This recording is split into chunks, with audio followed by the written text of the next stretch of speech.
a later date.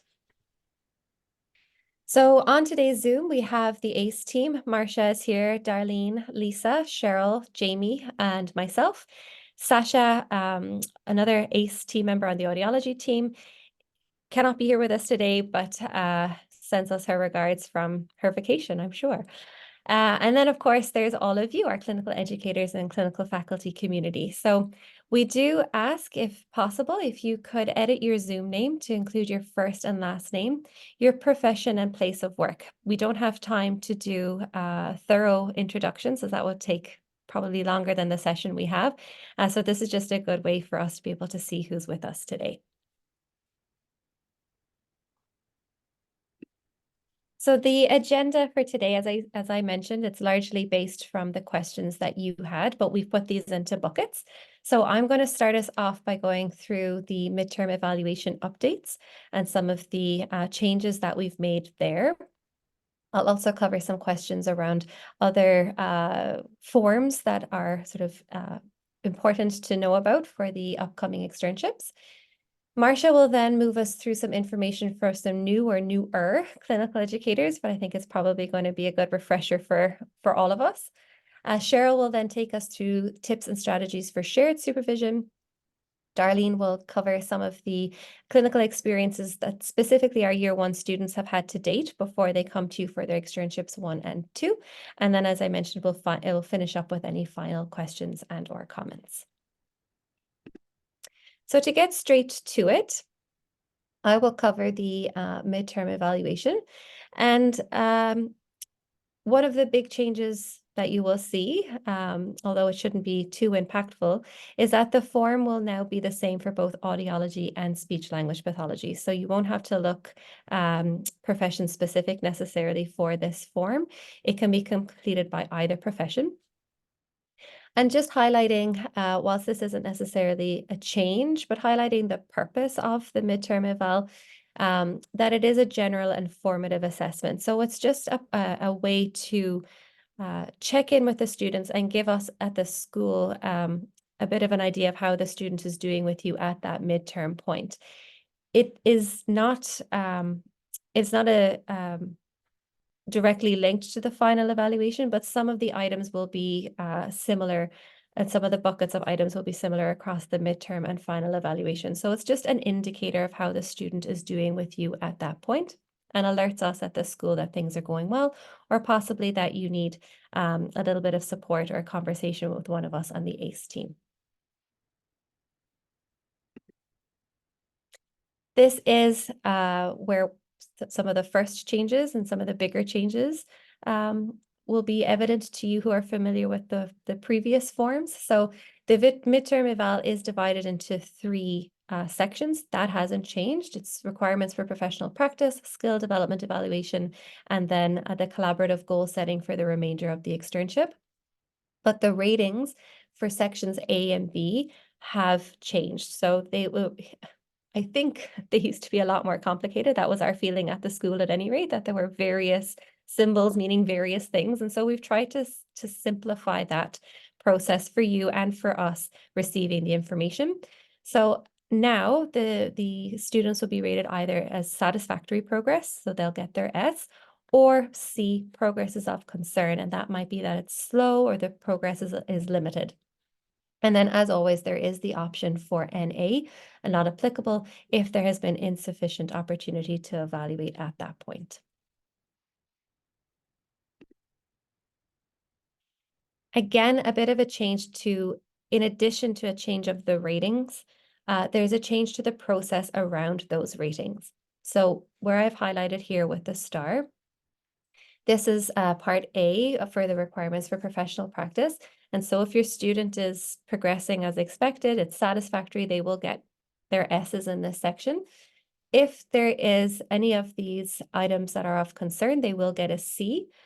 The process that has been updated, and which is important for you to know, is that we are asking that the clinical coordinator, so one of us on the ACE team, whoever has been assigned to that student, is notified if they receive a C on any of those items. So it's a flag to us to say, okay, we need a conversation. And it may not have to be a big conversation. It might just be something that you want to alert us to, or it's sort of just, something that you want us to put a pin in so we have the information, but may not necessarily need to act on immediately, or it may be something that you do want us to step in and support.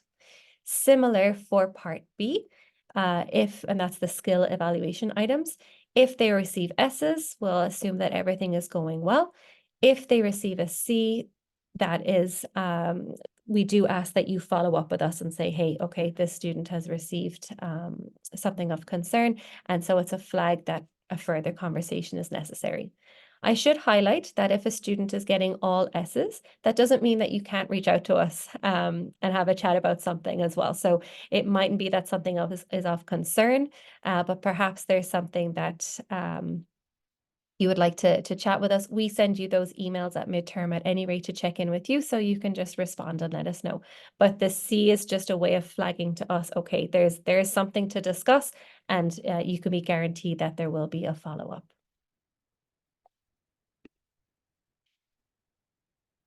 Unchanged items. I was like, will I put this in or won't I put this in? But I think just to highlight that not everything has changed. So it's more just the rating scale and the process around the ratings. The items themselves haven't changed. So you'll be looking at the interpersonal and professional skills, assessment skills. The Audi and SLP have the separate sections there, but the descriptors are the same, and then the communication skills. And as always, the section C is that collaborative goal setting, where you can really hone in on some of the skills that the students need to work on. Something important to mention, and it goes back to the rating scales and the NA. We know that depending on the site that you're in, depending on the time of year, depending on what it is that you're working on with your clients, the students may not get the opportunity to do absolutely everything on the midterm, or indeed the final evaluation, all those items that we expect or that we have there to be checked. And NA is perfectly reasonable. You don't have to kind of twist yourself into a pretzel to try and get every single opportunity for the student. They are there to work with you. They're there to see what your job entails. And so you can fill it out as best you can. But if there are NAs, that is perfectly reasonable. If that's something you want to discuss with the clinical coordinator, of course, you can reach out at any time while the student is with you. So one of the questions was also around just where do you find these forms? So the midterm and indeed the final evaluations are on the Clinical Educator Virtual Community of Practice website. So the link is here for you. And you can click, depending on your discipline, into audiology or the SLP Clinical Educator resources. And then that will take you to externship resources, and from there to audiology or SLP forms. What to do with the forms? So for audiology, you will submit the forms to the clinical coordinator. So that is emailing, I think, Darlene, right? Most frequently. I think sometimes mailing is still needs to be done for whatever reason, but generally I think it's email. For the speech language pathology students, they have something called an e-portfolio where they upload forms. So the signed documents will go to them and then will be uploaded onto the e-portfolio by the student. So as a CE for the SLP students, you don't have to take those forms, the midterm or the final evaluations, any further. One other form before I wrap up that I just wanted to discuss briefly is the clinical hours form. So the students are responsible for tracking those hours, as I'm sure many of you know, but it is your responsibility to sign the hours form when the student completes the placement. So that just means throwing an eye over the hours, making sure that students aren't saying they got all their 350 hours in externship one, not that they do that, and having and doing that signature for them. Oftentimes the students will just have a hard copy of that form and we'll give it to you to sign. The students are then responsible for giving that signed copy with the ink signature to Jamie, the original to Jamie when they come back to the school. But sometimes those hours forms will be digital and they will send it to you as a PDF. And that's where it gets a little bit more tricky, I will say, or just there's one of two options. So if you sign it online as a digital form, the students can email that form to Jamie directly, but it will need your signature locked and certified using Adobe Sign. So we have to make sure that it's coming from you as a signed document. Or you can actually email that form directly to Jamie with your signature on it as you send it to the student. So if it's something that you're sending to the student, you can just CC Jamie and then she'll have that copy and be able to add it to the student file. So we just wanted to make a note of those, I guess, 3 options for the clinical hours form. But as I said, it's when it's being signed digitally and online that it gets, there's just 2 possible ways of ensuring that the certified signature is shared with Jamie. Any questions around the midterm evaluation? And I will stop sharing at this point. Van, there's a comment in the chat box from great. Natalie Smith. Wish list, please make the externship forms PDF fillable. Happy face. Jamie, I'm looking at you for that one. Yeah, it's something that we're working on and looking at doing. We just need to explore a few options for the best way to do that. That's going to work on all platforms. We recognize that some people use a PC, some people use Mac, and we just need to find something that we're happy with that will be easy for all of you to submit to us. But it is in our minds as well. On the to-do list. Thanks, Jamie. Any other questions?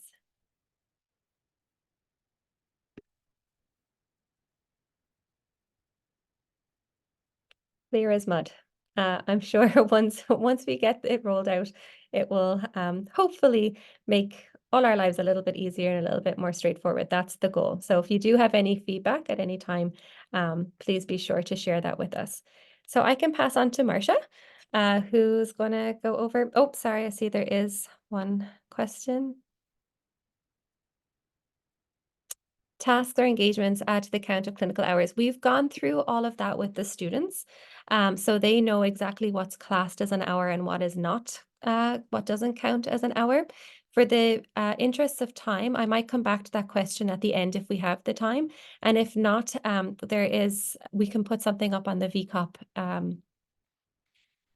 in conjunction with this recording when the time comes, so that you can have that information more clearly, if that's okay. So Marcia, I will pass it on to you. Okay. So thank you, Evan, for the description of the midterm. We hope it reflects the decisions you and the school needs to make at midterm versus getting sort of caught up in the diacritics of the old one. So essentially at midterm, we want to know if the student needs help or if you would like the support from us to navigate with the student or support the student. So that's essentially the question we're asking. And it really is critical that we see what you see and hear what your thoughts are at midterm. There's no mark attached to it for the student. The only mark is attached to the final. So it's low risk, but maybe high anxiety for your students. So we just want to make sure it's a clear juncture. So my bit is Evan has asked for questions in advance of this event, and there are various themes. The theme that I've been assigned to address is the new clinical educator questions about what could happen, what do I need to know, what's the best kind of advice you can provide. And I'm very happy to point to that website, which is in the chat, and the section called Clinical Educator Engagement Events will have a full list of things that have come before this session, also live, also recorded, and with PowerPoints and sometimes FAQs attached to them. Many of the questions for new CEs are addressed in a very digestible format. So you can go straight to the PowerPoint or straight to the FAQs. If I can recommend the one on May 16th, 2022 as foundational, and really answers all those questions about how do you manage your time? What is the expectation? You know, how many hours, etc. What I want to say on the heels of Archana's question is, your job is not to create this magical caseload or this magical placement. And your student is just like, I'm getting all my hours. Their hours are not your concern. You do your work, you focus on your caseload, you prioritize the way you would to deliver the best care you can to your clients. And the student is learning from that. So, you know, I know a lot of our CEs are very lovely and they say, what do you need? I can tell you at this point, they don't know what they need. They need to be with you on placement. That's what they need. They need to watch you professionally, clinically, and that's good. That's good. Now, if you have concerns, and this happens a lot in externship too, for both of the professions, where there is a lot of cancellations, etc., definitely reach out. But there's nothing wrong with your placement if that happens. That's just what happens. So we just really want to make sure all of you understand how our perspective on your placements is that you provide an authentic experience. So the best piece of advice for a new clinical educator, which was one of the first questions, is, I think I'm speaking personally for me, and Darlene, Cheryl, and Evan, you can pipe in or contrast this. The beginning is critical.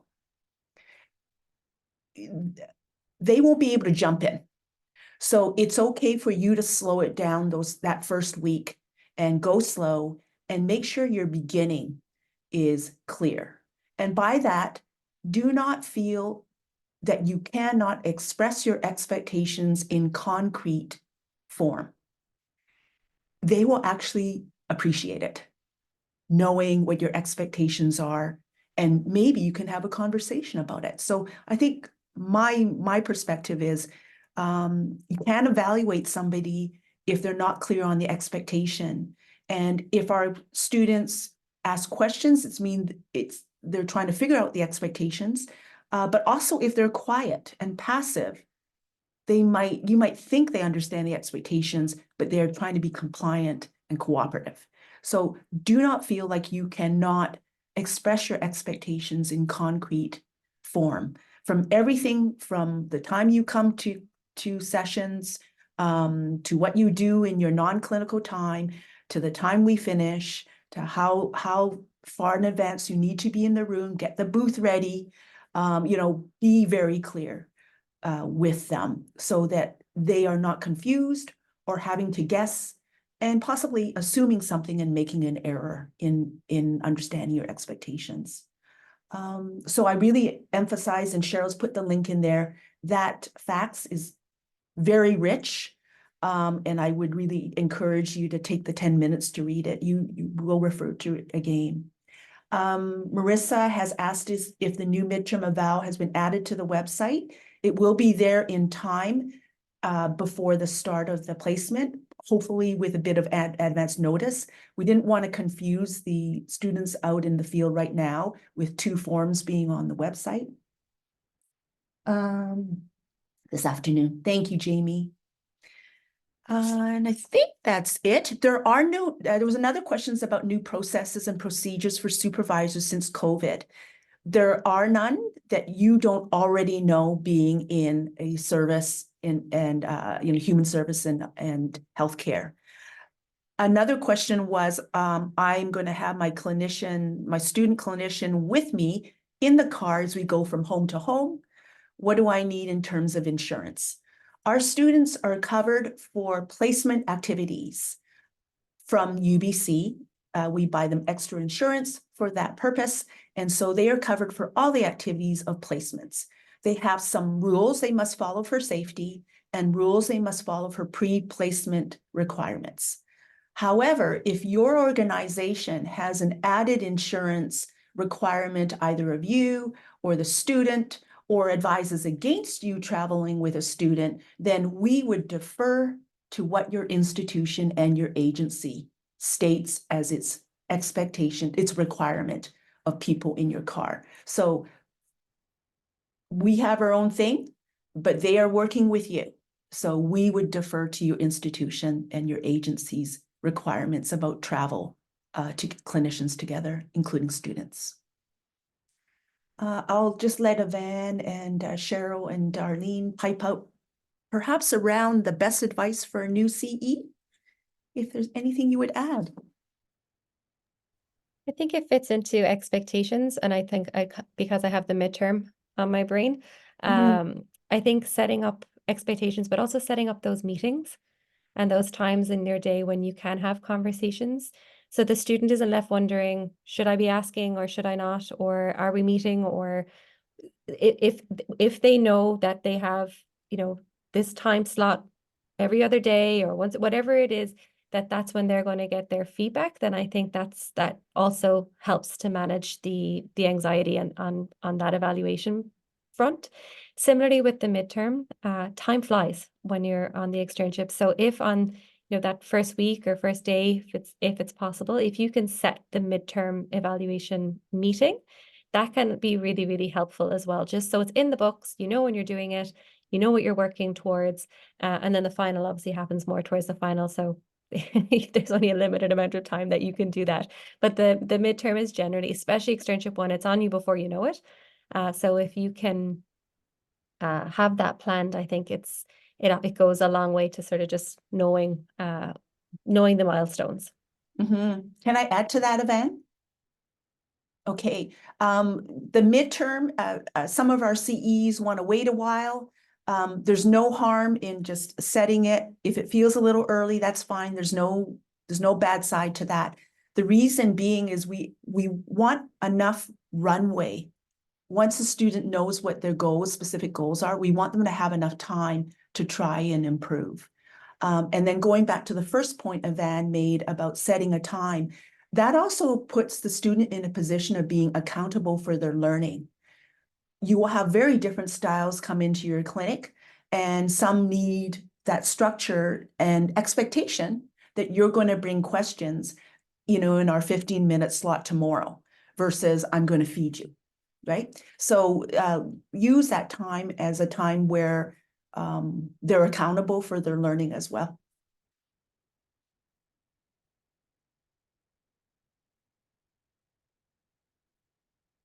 Any questions at this point?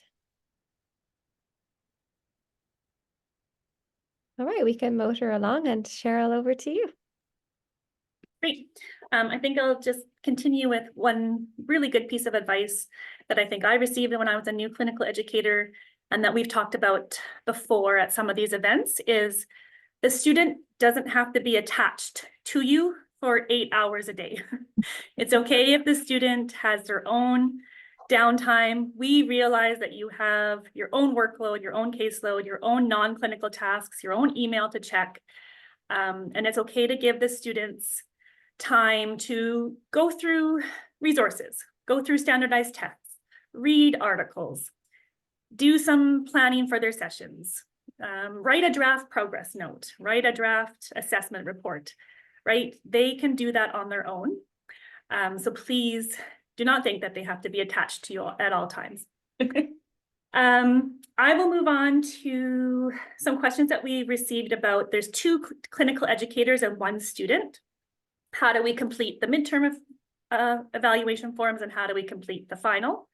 So if there's 2 clinical educators at the same site, I would recommend, and this has worked really well for clinical educators in the past, I would recommend completing the midterm and the final evaluation together, and then reviewing those forms with the student together. So sort of as a collaboration. If 2 clinical educators are working at different sites, which is more rare, but sometimes that does occur, more so for externship 3, then it probably would be more beneficial and just logistically easier to complete the midterm and the final evaluation separately, review the midterm and the final separately with the students. But then you would email or give the original midterm and final evaluation to the student. But I think for the most part for externship 1 and 2 planning, since I did most of externship 1 and 2 planning for SLP, I'm pretty sure that there's 2 CEs matched to 1 student at the same site. And if you have any questions like this during the placement, always reach out to the student's assigned clinical coordinator. We're more than happy to answer questions like this.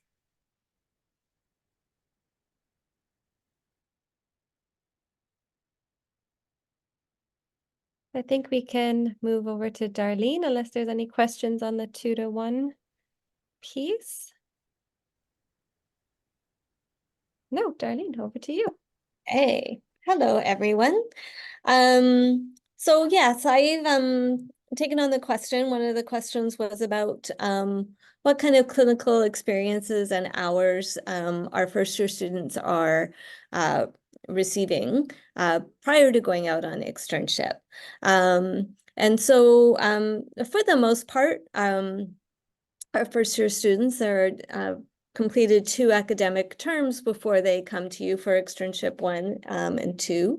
And they spend most of their time in a classroom type setting, lectures, doing lots of readings. They do get a little bit of direct experience with real life clients. And so both SLP and audiology students in year 1 do a half a day of kindergarten hearing screening where they actually go out to a school and do that screening. And so they get about 4 hours of clinical time doing that.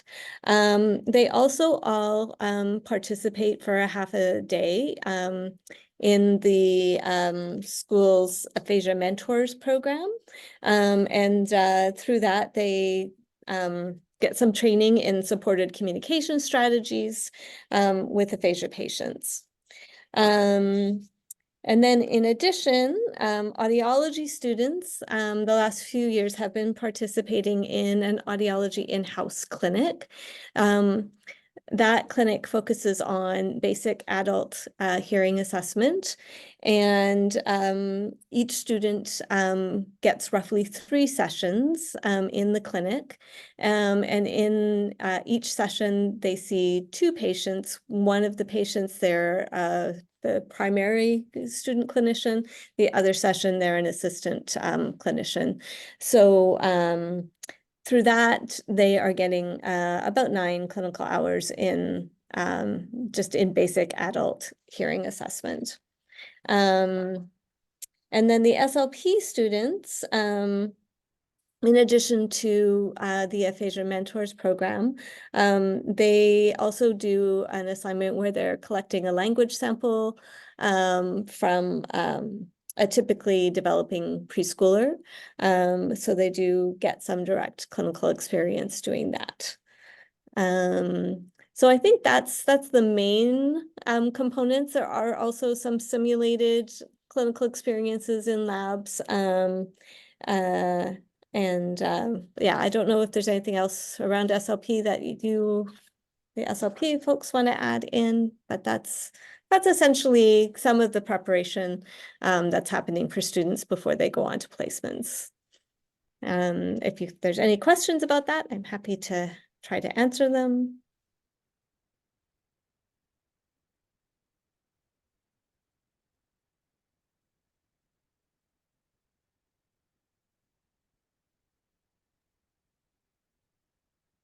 We won't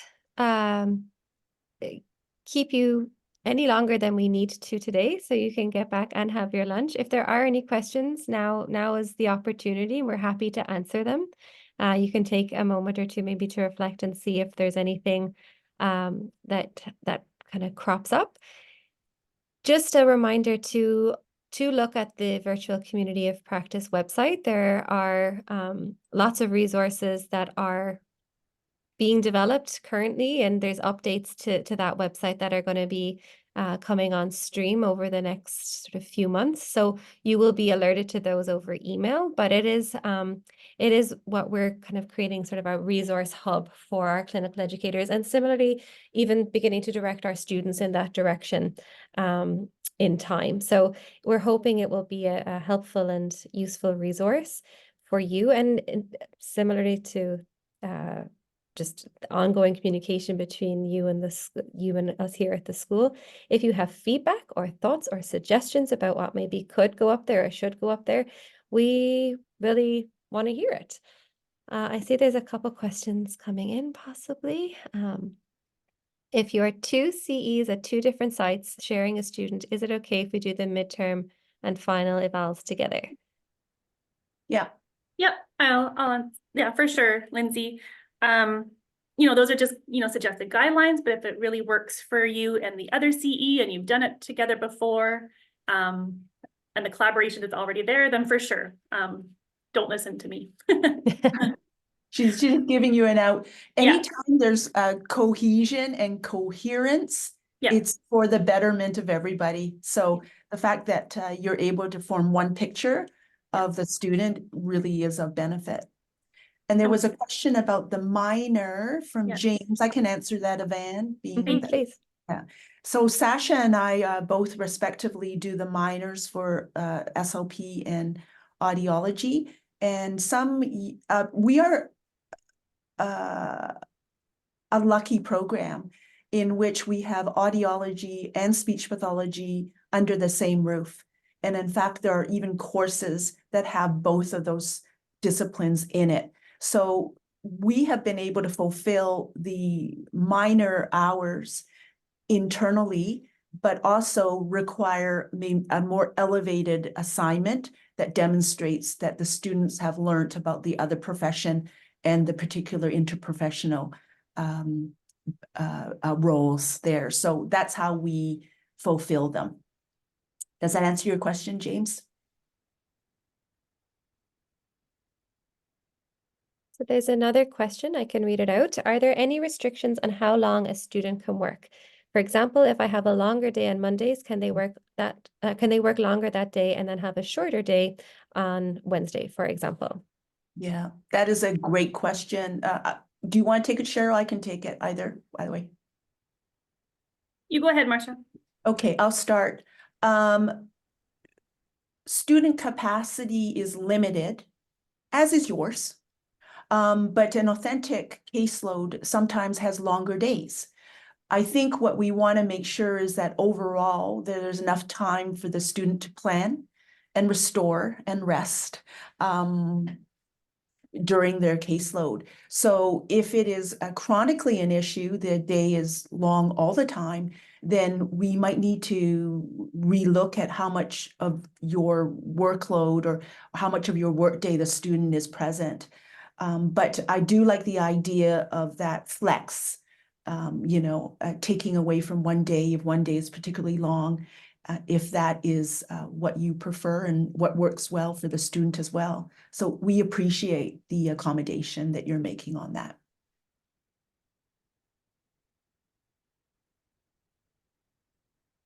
Any final thoughts or further questions? Mm-hmm. The out of clinic time, for a full-time placement, in appreciation of the need to restore and reflect, we do cap it at 10 hours.